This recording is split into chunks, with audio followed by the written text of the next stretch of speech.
چې دا ټولو خلکو ته دا معلومات وشو چې دې پاچا خو دا ماشوم او دا ځوان نشو وژلی، د دې پاچا سره چې کوم نفر کوډګر او ساحر و نو دی ډېر زیات سپین ږیری شو، بوډا شو، مرګ ته ورنږدې شو. هغه رب چې دغه سپین ږیری عبادت کوي د هغه رب په نامه باندې زه دا حیوان ولم او وژنم. نو چې تیږې ور واره کړه بس دا غټ حیوان په مغه تیږه باندې څنګه شو، بس ځای په ځای شو او مړ شو. ټول خلک یې له شر نه خلاص شول. نو کله چې دا ښځه راغله د دې کندې په غاړه باندې چې ودرېدله نو ماشوم ته چې وکتل لږ غوندې توقف یې وکړ. په همدې سره الله جل جلاله یوه لویه معجزه را څرګنده کړه او هغه دا ده چې ماشوم دې خپلې مور ته اواز وکړه چې ای مورې ته په حقه باندې ځان ورخطا کړه. دا نفر دی بیا هم الله جل جلاله سالم پاتې کړ، دی بیرته راغی پاچا ته. پاچا بالکل حق حیران چې دې سره اوس زه څه وکړم او څنګه یې ختم کړم.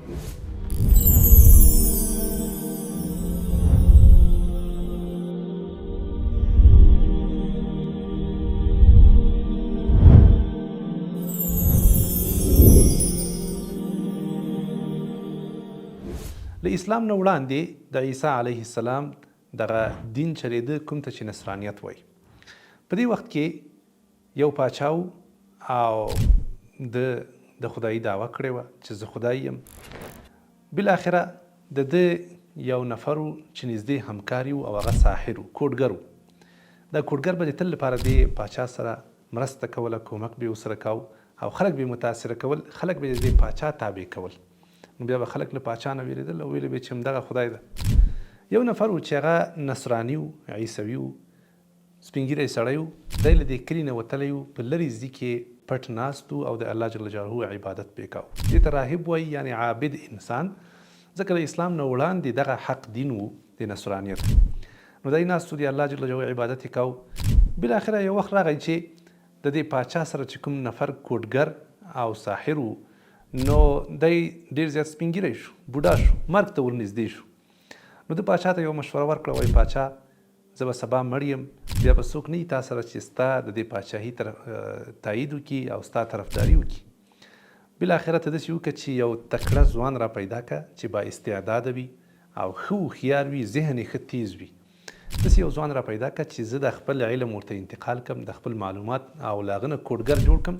نو که سبا زه مړ کېږم هم نو هغه یو څوک به وي چې ستا لپاره خدمت وکړي او ستا کار وکړي او ستا د پاچاهي پر مخ باندې روانه وي. همدا وه چې پاچا ته دا خبره ښه جالبه وه. نو اعلان یې وکړ، یو مقابله یې ولګوله په دې ټول وطن کې.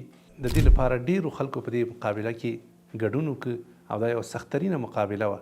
په دې کې بالاخره یو ځوان هغه کامیاب شو، ډېر دلاوره، ډېر باجرأته او هوښیار او تیز ځوان و.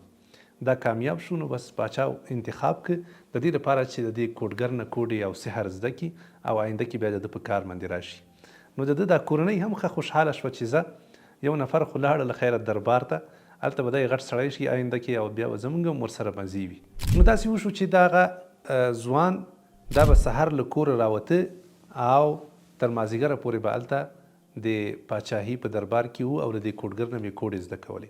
یو ورځ داسې وشو چې دی په دې لاره باندې روان و چې ګوري په یو زړه وړکۍ کوټه کې یو سپین ږیری سړی ناست او د الله جل جلاله عبادت کوي. نو دی حیران شو، ورته ورغی، پوښتنه یې وکړه چې دلته څه کوې ته؟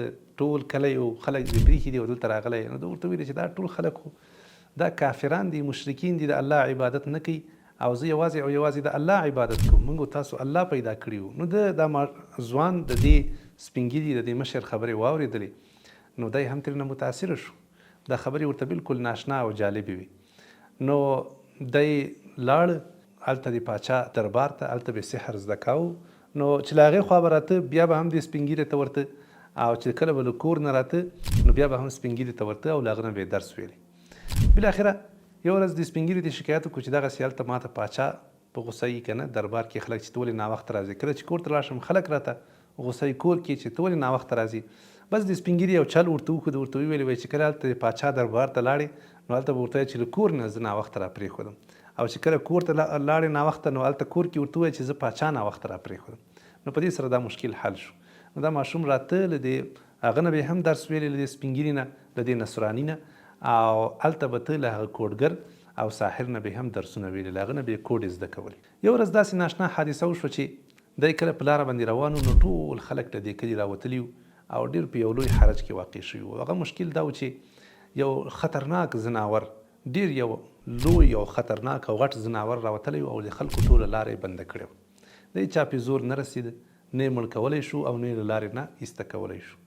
نو دی چې راغی وایي څه خبره ده؟ خلکو ورته وویلې وایي دا ته نه وینې دا څه بد حال ده که نه، دومره یو خطرناک حیوان راغلی ده چې د هېچ چا پې وسه نه رسېږي او ټوله لاره یې بنده کړې ده، ټول کلی یې په حرج کې واقع کړی. نو دوی یوه تیږه راواخیسته، بس وایي زه دقلته زه اوس غواړم چې معلوم کړم، ځکه دا خو ځوان و که نه، دومره نه پوهېده. نو وایي غواړم چې معلوم کړم چې دا سپین ږیری چې ما ته درس وایي که نه، دا نصرانی، آیا دا به په حقه وي او که به په حقه نه وي؟ زه غواړم چې دا اوس معلوم کړم چې د ده خدای په حقه ده او که د ساحر.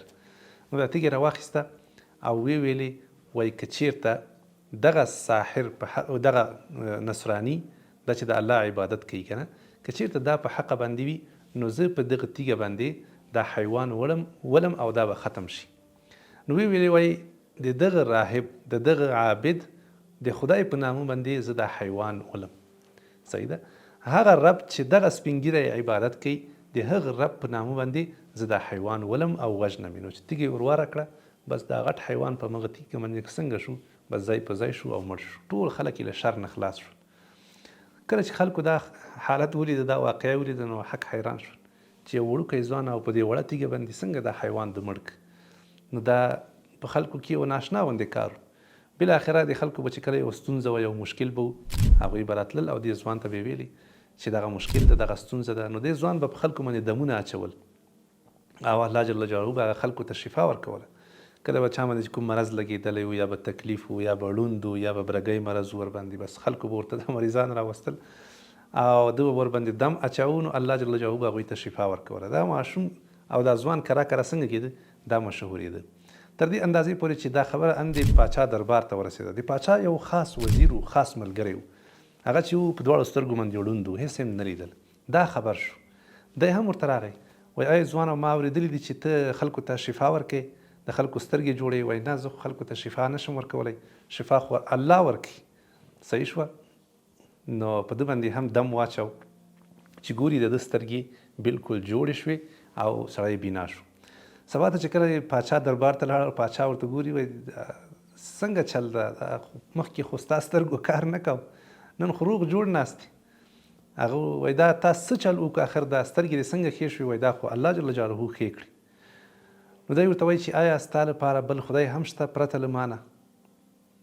هغه ورته ویلي بلکل، ته خو خدای نه یې، که ته خدای وایي خو تا به ما ته دا سترګې را جوړې کړې وې که نه. حقیقي خدای خو هغه ده چې هغه زما سترګې را جوړې کړي او زه په هغه باندې ایمان لرم، په هغه باندې ما ایمان راوړی ده او زه هم هغه خدای منم. بس دا خپل وزیر او دا ملګری راونیو او ښه یې ودرباوه، ښه سم صحیح چې وواهه نو هغه حل نه ویلی. بالاخره مجبور یې که چې هغه حل ووایي، دا ځوان ورته وروښیي وایي دا تا ته چا آخر دا کار وکړه، دا سترګې چا راته جوړې کړي. بالاخره دا ځوان یې ورته وښویه. دې ځوان نوم عبدالله ابن تامر و. چې کله پاچا دا راوست نو پاچا ورته ویلې چې دا دې له کوم ځي دا علم زده کړی ده؟ نو هغه هم ورته حل نه ویلی، ځکه هغه سپین ږیري ته چې کله د دا قصه وکړه، د ځوان دا قصه ورته وکړه چې ما سره خو دغسې حادثه وشوه، ټول خلک راوتلي وو، په حرج کې واقع وو او دا ټولو خلکو په مخ کې ما تیږه راواخیسته او دا حیوان مې وویسته، بس الله جل جلاله مړ کړ. نو ستا باندې زما نور هم عقیده پخه شوه او ته په حقه باندې ته رښتیا کومې خبرې چې ته کوې ته رښتیا وایې، او هغه ساحر و کوډګر هغه په باطله باندې ده، ښه ښکاره ورته معلوم شو. نو دې سپین ږیري ورته وویل چې ګوره تا باندې به کیدای شي ډېر زیات ازمایښتونه په ژوند کې راشي، خو صبر به کوې، ټینګ به ودرېږي او ما به چاته نه ښیې، ځکه زه اوس ضعیفه شوی یم، کمزوری شوی یم، سپین ږیری شوی یم. که ته چاته ما وښیې نو زه به په غم باندې واوړم. صحیح ده؟ بیا به ما هم خلک اذیت کې کوي او زه به هم په تکلیف کې یم، ما به چاته ګوره نه ښیې. بس ده ورته ویلې صحیح ده. دلته چې پاچا ډېر سخت وواهه، ویې درباوه، ده حل نه ویلې، خو آخر یې مجبوره که دې ته چې نور د دې تعذیب او د دې وهلو ټکولو توان د نه درلوده، نو بس دغه سپین ږیری ورته وروښوده چې ما ته دا علم او پوهه دغه سپین ږیري را زده کړې ده. بالاخره دا خلک راغلل او دا سپین ږیری راونیو، د پاچا دربار ته یې ویوړ. نو هلته یې سپین ږیری اول په اره باندې دومره ووهه چې بلکل مکمل حالت یې ور خراب کړ. بالاخره اره یې راواخیسته او سم یې 2 ځایه که په دې اره باندې 2 ټوټې یې اول خو دا سپین ږیری ختم کړ. بیا کوم نفر چې د ده خاص وزیر او ملګری و هغه هم سر ترې نه والوځه او هغه هم ختم کړ، ځای په ځای کړ. د ماشوم نه ډارېده چې داسې ناشنا ماشوم ده که نه، دا پاچا ورنه ډارېده. نو دا خپل باډي ګارډانو ته ویلې د دربار چې تاسې دا ماشوم ونیسئ، ویسئ او د بحر منځ ته بوځئ، په کښتۍ کې لاړ شئ. نو هلته کله چې تاسو د بحر منځ ته ورسېدئ نو دا ماشوم پوی کړئ، ورته ووایه چې ته د خپل ایمان او له خپل رب نه او له خپل دین نه واوړه، او که وانه اوښته نه پوهېده بس د بحر کې خطا کوي او خبرې ور ختمه کوي. وایي صحیح ده. نو بس دا ماشوم یې بوت، دا ځوان یې بوته هلته د بحر منځ ته چې کله دوی ورسېدل نو هلته دې ځوان دعا وکړله الله نه چې یا الله ما له دوی نه خلاص کړي، یا الله کوم شر او چل چې دوی جوړ کړی دی یا الله ما له دې نه خلاص کړي، یا الله ته زما لپاره کافي شي، او یا الله ته ماته نجات راکړي له دې ظالمانو نه. نو الله جل جلاله په هغوی باندې طوفان راوست، کښتۍ غرقه شوه او دی په یوه دړه باندې څنګه شو بېرته له دې بحر نه راووت. لاړه د پاچا دربار ته، پاچا هم حیران شو چې دا څنګه که نه، خلک څه شول، خلک خو وایي الله برباد کړ، ته څنګه راغلی؟ وایي زه الله بچ کړم. صحیح شوه. بس بیا پاچا اراده وکړه چې په بله طریقه باندې دی ووژني. کلکو قوي انسانانو ته دنده وسپارله چې دی باید بوځي د غره سر ته، د غره څوکې ته یې باید وخیځي، هلته یې وخیځوئ وایي، او بیا هلته دته دا خبر وکړئ چې دی تسلیم شي او سم شي. صحیح ده. زما دا کوم دین چې ده په دې باندې راواوړي او له خپل دین نه وایي دی باید تیر شي. که تیر نه شو بس له دې غره له څوکې نه راوغورځوئ او قصه یې ور ختمه کوي. هلته چې کله دی لاړل د بیا دغه دعا وکړه چې الله ته ماته زما لپاره کافي شي، یا الله ته د دغه ظالمانو نه او د دوی له مکر او له فریب او له چل نه ته ما خلاص کړي. نو الله جل جلاله د هغه دعا قبوله کړه، زلزله راغله، غر وښویېده، ټول دغه راخطا شول دا نفر. دی بیا هم الله جل جلاله سالم پاتې کړ، دی بیرته راغی پاچا ته. پاچا بالکل حق حیران چې دې سره اوس زه څه وکړم او څنګه یې ختم کړم. ده ورته ویلې ته ما نشي وژلی، ځکه هغه زه لوی رب لرم او زما ساه د هغه په لاس کې ده، نو ته هیڅ وخت کې ما نشي وژلی. ها په یوه طریقه مې وژلی شي. وایي په کومه طریقه؟ وایي په دې طریقه باندې چې ستا څومره قوم ده، څومره ملت دا ټول راغونډ کړي په یو ځای کې، او بیا ما په یوه ونې پورې ما وتړې. صحیح ده. بیا به ما د یوې ونې پورې وتړې او را به شې یو غشی به راواخلې زمانه، نو بیا به داسې ووایې کله چې غشی کش کړ او په ما باندې د غشی راخوسې کاو، نو دې وخت کې به ته ووایې چې بسم رب هذا الغلام، زه دا ماشوم ولم د دغه ماشوم د رب په نامه باندې. صحیح ده. یعنې دغه ځوان او د ماشوم چې په کوم رب باندې ایمان راوړی، د دغه ځوان د هغه رب په نامه باندې دی وژنم. نو بیا به وایي په ما باندې دا غشی راخوشی کړي نو زه به مړ شم. بس وایي صحیح ده. ټول خلک یې راغونډ کړل، مکمل یو سم داسې یو جلوس غوندې یو زښته ډېر خلک راغونډ ول. نو دلته بس د غشی راواخیسته، غشی کش کړ او ویې ویل چې بسم رب هذا الغلام، زه د دغه ماشوم د دغه ځوان د رب په نامه باندې دی ولم او وژنم یې. بس چې کله یې غشی پې ورخوشی کړ دا ماشوم څنګه شو؟ ولګېده او هملته مړ شو او وفات شو. کله چې دا ټولو خلکو ته دا معلومات وشو چې دې پاچا خو دا ماشوم او دا ځوان نشو وژلی، خو اوس چې کله یې د دغه ځوان د رب نوم واخیست نو وتوانېده چې دی مړ کړي. دا په دې دلیل ده چې د ده دا رب دا حق رب ده. نو ټولو وویل چې آمنا برب هذا الغلام، موږ ټولو ایمان راوړی ده په دغه رب باندې، په کوم باندې چې دغه ځوان ایمان راوړی. سبحان الله، څومره غټ او لوی تحول. ټولو خلکو ایمان راوړ پرته له کومې استثنا نه. بس دلته پاچا حق حیران شو او د پاچا تر څنګ چې کوم دا مشرانو دوی ورته وویل چې ګوره له کوم شي نه چې موږ ویرېدلو هغه وشو، موږ خو له دغسې ورځې نه ویرېدلو او هغه کار وشو. پاچا ورته ویل چې کار خو وشو، ډېر نصیحتونه او خبرې ورته وکړې، ډېر واز یې ورته وکړ، ډېر سفارشونه ورته وکړل چې خلکو بیرته راواوړئ او کوم ایمان چې تاسو راوړی د له دې نه تیر شئ، که نه له سختو انجامونو سره به مخامخ شئ. خو سبحان الله دومره کلک ایمان د خلکو راوړی چې محکم پاتې شول او خلکو ویل چې موږ په هیڅ صورت کې هم له دغه رب نه موږ نه اوړو.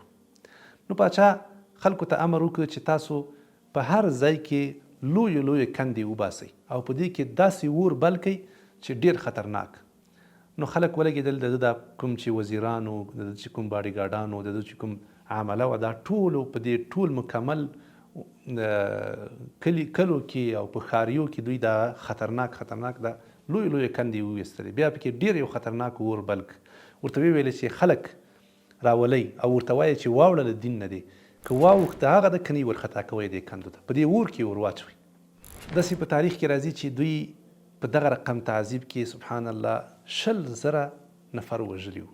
20,000 نفر تر دې اندازې پورې چې یوه ښځه یې راوستله، یوه ښځه چې د هغې سره په غېږ کې ماشوم و او تی ورته ورکاوه. نو کله چې دا ښځه راغله د دې کندې په غاړه باندې چې ودرېدله، نو ماشوم ته چې وکتل لږ غوندې توقف یې وکړ. په همدې سره الله جل جلاله یوه لویه معجزه را څرګنده کړه، او هغه دا ده چې ماشوم دې خپلې مور ته آواز وکړه چې ای مورې ته په حقه باندې ځان ورخطا کړه. په روایتونو کې راځي چې الله جل جلاله مخکې له دې نه چې دوی دې اور ته ورسېږي، الله جل جلاله له دوی نه روحونه اخیستي او دوی هیڅ قسمه د دغه اور عذاب نه و لیدلی. نو دې ظالمانو دغه رقم یو خطرناکه فیصله وکړه او 20,000 نفر یې شاوخوا وژلي وو. سبحان الله، یو نفر هم د خپل ایمان نه و اوښتی. فقط یو نفر چې هغه هوښیاري کړې وه او ذو ثعلبان داسې په تاریخ کې راځي، د هغه نوم و. نو دغه نفر دا تښتېدلی و له دوی نه، تللی و. فقط دا یو نفر دی تللی و او هلته لاړ. قیصر چې د روم پاچا و، هغه ته ځان ورساو، هغه ته شکایت وکړ چې دغه رقم د ظالمانو له موږ سره دا کار وکړ. نو هغه ډېر سخت په غوسه شو. بالاخره د حبشي ته د حبشې چې کوم پاچا و نجاشي، هغه ته یې خط ولېږه، هغه هم د ده لاس لاندې و. نو ده ته یې خط ولېږه چې ته لاړ شه او د دې خلکو نه انتقام واخله. نو هغه د یو خطرناک لښکر سره بیا دی راغی دغه نجران دې منطقې ته، او دلته مکمل دا ځای د ونیو. د دغه لښکر مشر چې و هغه ابرهه نومېده. ابرهه په اړه باندې وروسته هم بیا انشاءالله ویډیو را روانه ده. نو دغه ځای مکمل ونیو او د شاوخوا 20,000 نفر متاسفانه په دغه وخت کې هغه شهیدان کړل. دغه قصه الله جل جلاله په سورة البروج کې بیا را نقل کړې ده. الله جل جلاله فرمایي چې په تحقیق سره تباه او برباد شوي خو دغه خلک دي کوم چې ناستو په دې کندو باندې او مسلمانانو پورې به خندل، ریشخندونه به وهل او خبرې به کولې او هغوی به راکشول او هلته به په دې اور کې اچول. الله جل جلاله فرمایي چې په حقیقت کې دغه خلک تباه او برباد شوي دي، ځکه په ډېر کم وخت کې هغه لښکر راورسېده او دا خلک یې څنګه کړل؟ دا خلک یې له منځه ویوړل او د دوی پاچاهي و هر څه یې ختمه کړه. په دې قصه کې موږ تاسو ته لوی عبرتونه دي. اول دا چې ایمان، یو ځوان چې دغه رقم ایمان لري، الله جل جلاله کومو لوړو مرتبو ته رسوي چې حتی ذکر یې په قرآن کې هم نن پاتې ده. کوشش انشاءالله وکړئ چې دغه رقم په خپل ایمان باندې محکم پاتې شئ. نبی علیه الصلاة والسلام په یو حدیث کې یو صحابي ته لارښوونه هم کوي، وایي کلک پاتې شه په خپل دین باندې او د الله له دین نه په هیڅ وخت کې وانه وړې، شرک ونه کې. اگر که ته ټوټې شي، اگر که ته وسوځول شي، اگر که ته ویلې شي، ګوره چې له دین نه وانه وړې، ځکه دغه د نجات یوازینۍ لاره ده. کلک ایمان دا انسان ته هم په دې دنیا کې ګټه رسوي او هم په آخرت کې. تاسو وګورئ چې څومره هوښیار و دا ځوان، خپل ځان یې مړ کړ خو اسلام ته څومره ګټه ورسېده، څومره خلک یې مسلمانان کړي. صحیح شوه؟ 20,000 نفرونه زیات خلک مسلمانان شوي دي. سبحان الله.